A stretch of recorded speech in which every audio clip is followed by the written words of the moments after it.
Hey, everybody. Welcome back to the Latched Mama podcast. For those of you who are joining us for the first time, the Latched Mama podcast is for mothers in the trenches of parenthood.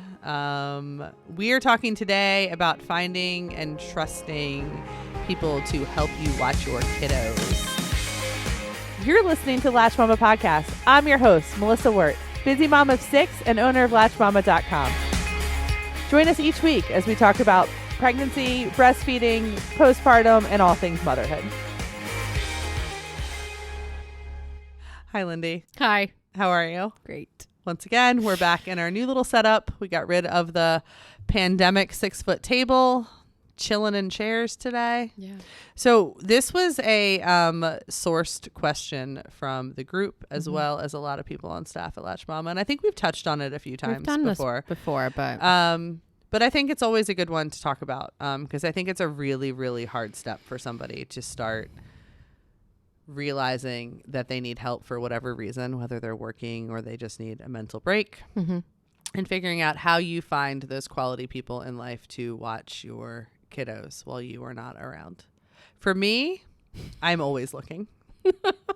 I am looking at the Chick-fil-A drive-thru. I am looking at every restaurant I go to. I am looking for friends of friends of friends. I am looking for recent college graduates. I'm always looking. So if you'd like to submit your name to me, please send me an email.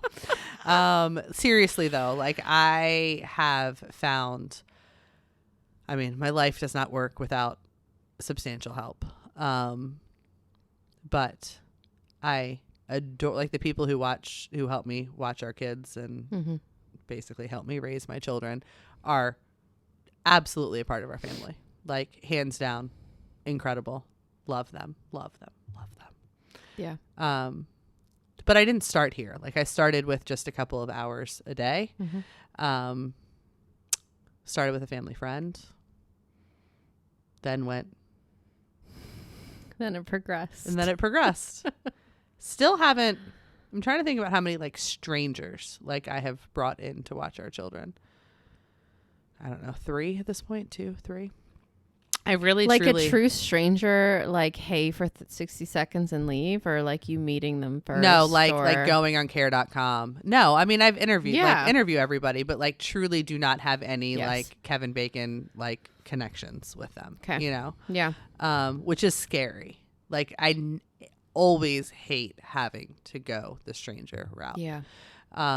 But normally I'm lucky enough if I ask enough and I look around enough and I just kind of, I feel like a little serpent out there. Always, like literally I'm always looking. It's like they have these like line in sales is like you're always closing. I am always looking for nannies. Like every person that comes in to interview at Latched Mama, I'm always like, so what do you think of kids? Like I literally always have it in my back pocket because it is so, they are so hard to find. I know. So hard to find. And it is almost like falling in love. Like you need to click with them because you know what? Like they're watching your kids, which is the number one reason why you need to click with them. But you become intimately part of like their life. They become yours. Like I want to be able to roll out of bed without a bra on. Like, I mean, we all know. Never mind. I was going to say, never mind. I don't know where that was going. You totally know where that was going. I don't know. I mean, they just become part of your house and your life. Yeah. And like you want to not have to be on all the time around them. Agreed. I don't know. I'm talking a lot. I was trying to think back to when I had one child. I think I know what we've heard is kind of like, do I trust them watching my child? I think for me, it was the guilt of needing it or wanting it. Yeah. That would hold me back from either trying to find it or anything like that. Yeah. So I laughed this morning. We were talking on the call and our team was like, can you please just record on this? Which is really funny because I don't feel like I'm really an expert on this.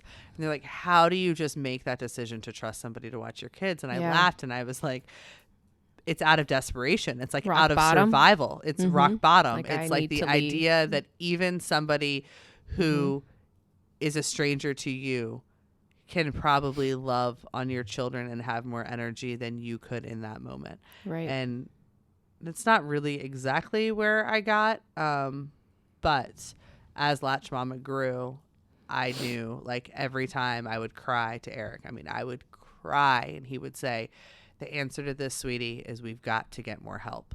And like it would happen in 6-month windows all through from when I had 2 kids until now. Yeah. Because the company would grow and I was either pregnant or whatever. And the kids would be the kids. And he would say, it means we need more help. And it was where most of the time it was more help at Latched Mama, but sometimes it was adding extra hours for a nanny or adding a nanny or adding a house cleaner or trying to figure out how to finagle this huge jigsaw puzzle of, you know, how to move life forward and all feel, you know, secure and safe and moving forward, you know? Yeah. It's so difficult because I do look back when we had 1, 2, 3, 4 up to 6 kids. And I mean, I didn't have a job. I didn't like that was what I did day in and day out. And my husband was working, and trying to support 8 people is a lot of pressure, and there's not much extra at all.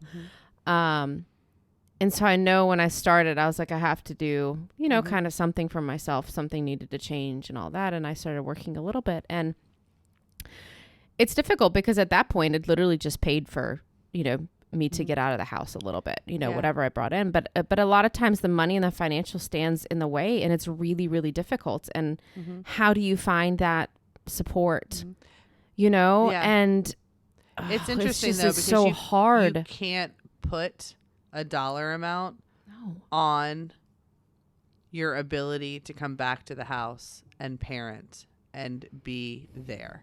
Like I was laughing yesterday, like I don't normally do anything on the weekends but hang out with my kids, and I took 2 hours yesterday. I don't know. It was daylight saving, so I didn't have any idea what time it was, and the day was just dragging on. So I actually left before nap time. And normally if I normally leave during nap time, but Eric was still doing lunch with the kids, and I was like, hey, I'm out. He was like, okay. I can tell you, I came back home that afternoon. Like, so I was gone for about 2 hours. The kids were besides themselves. They were like, where's mom? I'm like, you guys are watching screens anyways. Like, you don't really, like, you don't need me. But like the idea that I even left the house on a weekend was like too much for them. But I came home and I was such a better mom, a better wife. I was just completely overwhelmed by talking and touching and all of the stuff that you get to be as a parent. And it was nice. I mean, Eric watched the kids, so I didn't need to have anybody else, you know, there. But it's just, don't underestimate like the value of having that time and that mental break. But sometimes there is no money.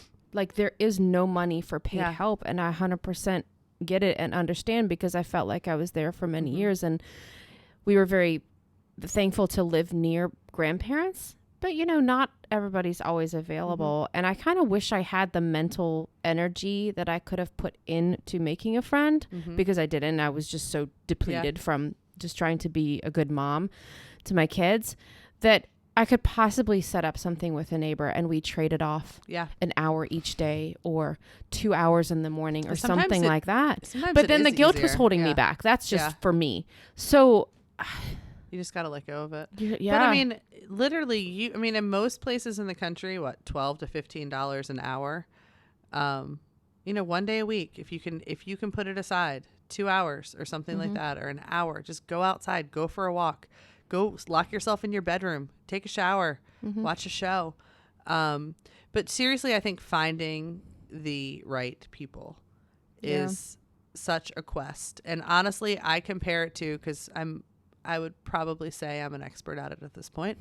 I would like compare it to literally dating, finding a good therapist, like literally clicking. There has to be a click. Like I tell a story about the kids started martial arts, and I think I've told it on this podcast before, and they went to this homeschool martial arts class. And I remember looking at the instructor, and Eric looked at me and I looked at him and I looked back at the instructor, and he was like, you want her, don't you?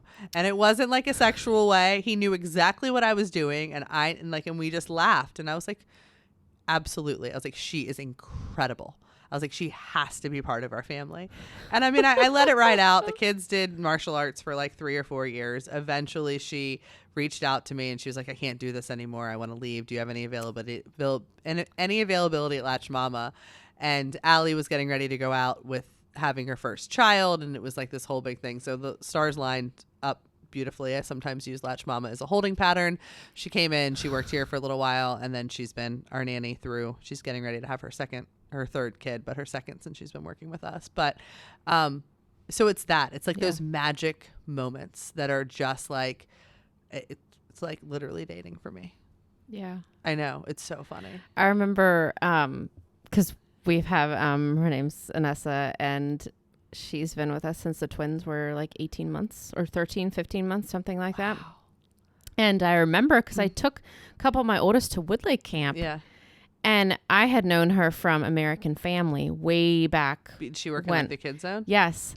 And, you know, she knew a couple of my kids, and I knew her a little bit, and we'd always say hi and whatnot. But then she was like, you're doing the camps? And I was like, I was like, are you looking for anything else? Because at that point I needed something a little bit more consistent, but it was still only a couple days a week. Yeah. And like, that's how it started. She grew with your family. And now like, I don't think she could leave. Yeah. And I think it's really, really beautiful because I hear like on the call and in the group, like, how do you ever trust them? And I think it happens slowly. It happens like any other relationship. But then you get to the point where you trust them as much as I would trust myself with my kids. Like we just stopped one podcast and jumped into another, and I looked down at my phone, and Hannah had asked me, she was like, hey, I promised the kids a sleepover, meaning 2 of mine. So Caroline and Benjamin. And she's like, before the baby comes, and she was like, I don't know how much more time we have. She's like, can we do it tonight? And there was not a question in my mind that those kids would not be just as safe with Hannah at her house tonight as they would be with me. It's like Caroline had an allergic reaction, and my first reaction was Hannah was overreacting, not, oh my gosh, my kid's not safe with Hannah right now. Yeah. You know, my first reaction was, hey, let's meet in the parking lot of Kid Med before you go in, just to make sure that you're not like loving my kid more than I would be in this moment. Not really, but you know what I'm saying? Like, you just build a relationship. It's like any other thing, but you just have to try and then slowly start to move forward in it. Because they're going to fall in love too, for the most part. And they're going to fall in love with your family, and they're going to fall in love with your kids. And when it works, guys, it is literally the most beautiful, enriching thing. I mean, can we talk about Steph? This is like an you ode. Have so many. This is like an ode to my nanny podcast. So we have a group on Facebook called Mama Needs a Sitter or something. And I have found that with big families, the 2 things that I look for are either you have to have come from a big family or have traveled internationally. Those are like my 2 things. Like, if you can navigate the streets of India, you can navigate 4 o'clock at my house. Like, literally, like, it's incredible because sometimes it looks like a the third world country. India. Yeah. Like, I mean, it's terrible sometimes at my house. But I jumped on this post, and I literally felt like I was like trying to like bid on a car that was underpriced, because Steph, like, literally there was probably like 50 comments that wanted her. She had just come back from Thailand teaching English. Like, I knew I had it in the bag if I could just get the meeting, you know? Like, have you ever like went for a job interview and you were like, if I can just get the meeting, I can win her over. I can do it. So I remember that conversation too. I was like, I found one, guys. I found one. And I don't even know if we really needed one. Yeah. I don't even know if like, I don't know. I think Allie was leaving because Connor was going to school up, and he had his residency was starting. It was a whole big thing. But she came over, and I was like, this is either going to go really well or really badly. And the kids had found out that she was from Austria. Like, she's not from Austria. She was born in Austria. But they put on this big Sound of Music number that they had learned at theater class. It's either going to send her packing or it was amazing. Secure. And now it's just part of our story. And Steph is going to graduate in May with her MSW, and she's going to change the world. She's going to hopefully come work here and run our NPO for us. But even if she doesn't, she'll be like a glorious LCSW, and she's going to change the world. And I just love the idea that we were part of her journey. And she loves the kids, like loves them to the point where like little sweet things happen during the day and she tears up. And like, guys, strangers can get there with your kids. They 100% can. You just have to get to the point where you trust them and you build it. So it's not as easy as, hey, go on a website, find somebody to watch your kids. It's all over. You have to be just as invested in building that relationship and getting to know them as they are getting to know you. I know. Yeah. This is I don't even know what percentage of people can actually like relate to this podcast, but it's seriously like trust is not going to be built just by you coming home from having somebody watch your kids and your kids be safe. That's part of it for sure. But you have to get to know them. Like they have to like, or have them over where you don't leave 100%. And you guys, hey, we're going to do something outside today. Do you want to stop by for an hour and like hang out? Yeah. And, we laughed. You know, like, I've offered for that to be paid. Yep. Absolutely. Cause it's their time, but it's like, you don't have to go anywhere. You can see if there's connection in like off the bat connection with your kids, which mine are like, everyone's my friend. Yeah. But even if there's not that immediate connection with your kids, because I have a couple, like we laugh, it like Nathan said it took him builds. 2 years with Allie because he had a little bit of a rough one with a nanny before that. And it only took him 6 months, or he says a year with Steph, which we laugh about all the time. But, you know, we had 3 birthdays in October, and there was the cutest conversation, and it actually makes me really emotional, and I don't know why, but like Steph has a boyfriend named James, and Hannah has her husband, whose name is Jack, and they were on the way out of the door after the 3rd birthday for the month. So they had all driven out to the farm, partners included, for all 3 of these evening birthday parties during the week. They all have jobs. And there was like this conversation between these 2 grown men that who was going to miss a birthday first. And it was like, I'm not going to miss one. I'm not going to miss one either. So there was like this standoff on like who was going to miss the first Wirt family birthday after this, like when the next one was, and they were going to make sure they got it because they were going to win, and they weren't going to miss one of these kids' birthdays. That's a cute little thing. So we do Christmas presents, and we do nanny Christmas every year where the nannies come over. And we celebrate them, and you know they're such an incredible part of our life and our family, and so we do a whole Christmas celebration and stuff with them. But Jack's dad, he's this big Richmond attorney, and it's funny. He was raised beautifully in terms of just, you know, doing what's polite and stuff like that. But I've given him, I didn't realize that I gave him a Patagonia sweater one year, and then I gave him, I think, a Vineyard Vine sweater the next year, and they're exactly the same color, and they're like exactly the same thing, but I just forget stuff like that. But he wears it no matter the season to our house, and that's the funny part. It's like he'll come over for like something in the summer, or like it was really hot the other day, but there's Jack in his like in his Patagonia better than sweater fleece zip up, and it's just the cutest thing. I don't know. I don't know. I think it's just like anybody else. It's like how I'm sure if you're divorced and you start dating again, or there's a step situation where your partner gets divorced, and like how do you get to the point where you trust somebody else with your children? Because it is the hardest thing in the world, because you love them. Yeah. But it's literally like you have to put the time into the relationship. There has to be initial click.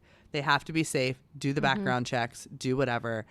For us, I struggle a little bit with people who are in like a holding pattern in life, because I don't, as you guys can see, they truly become a part of our family, but I want them to become a part of my kids' lives too. Yeah. So I tend to stay away from like the whole, hey, I'm home for 2 months for school, and, you know, like I'm looking for, you know, something to fill the time, you know, and really truly dig into those people who, you know, want to be part of your life and your kids.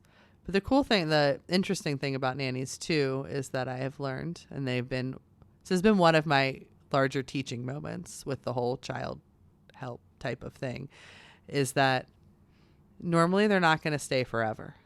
And letting people come into my life in that intimate way, and then letting people leave my life knowing that I have loved them and my kids have loved them, and they're leaving, you know, with growth and, you know, a newfound kind of love for whatever my family's been able to bring them and teach them, has been a really cool thing too, you know. But they're 100% they're going to come back in some ways.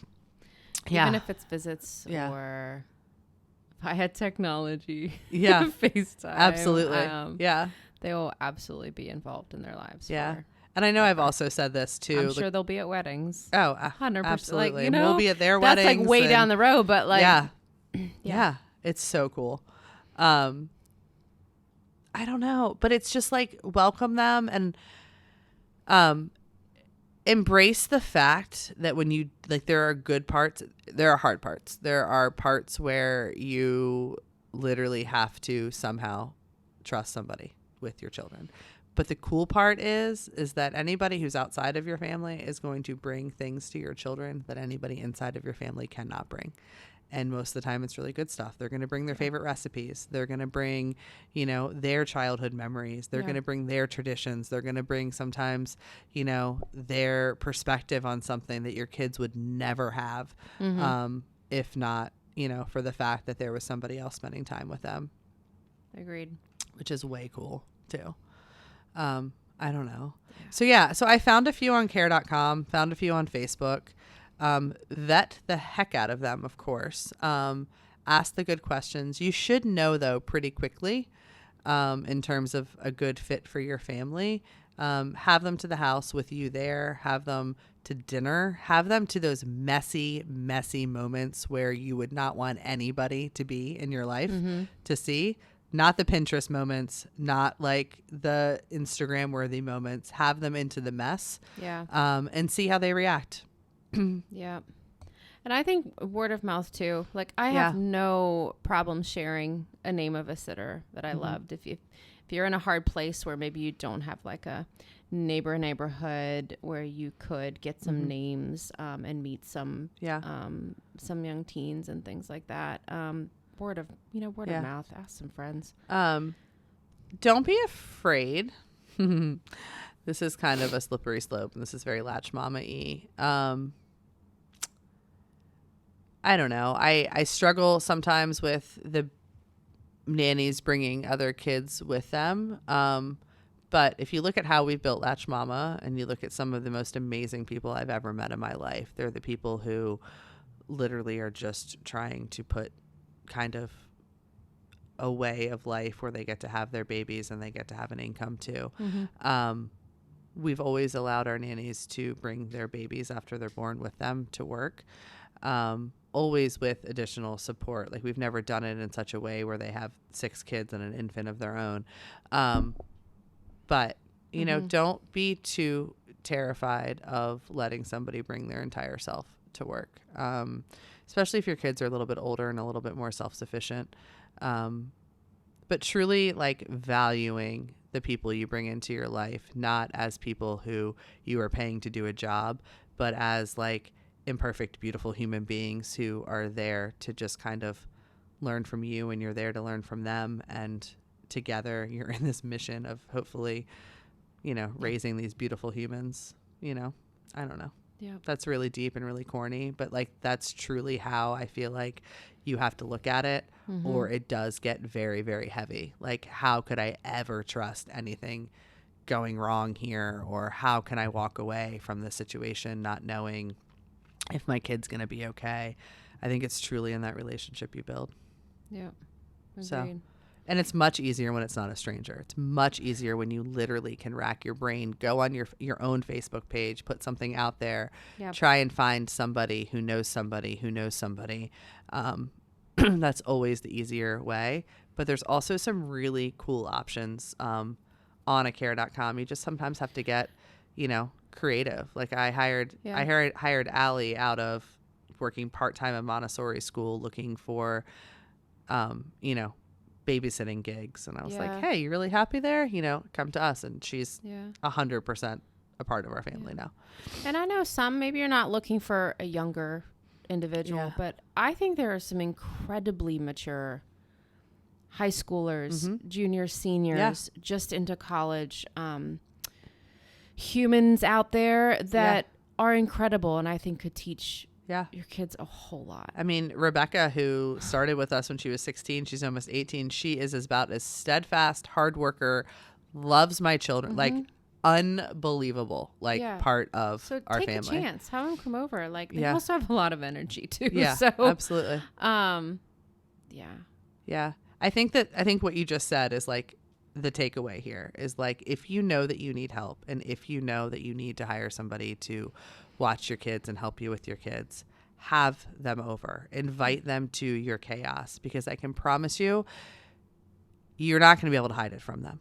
You're not going to be able to hide the bad mornings. You're going to yell at your partner in front of them. You are going to yell at your kids in front of them, probably. Your kid is going to rub poop on the wall around them. Like, you're going to have crap in the toilet when they go to use it. Like, I mean, it is literally a very, very vulnerable, real relationship you're going to build with them. So treat it that way, and I think it becomes a lot easier. Yeah.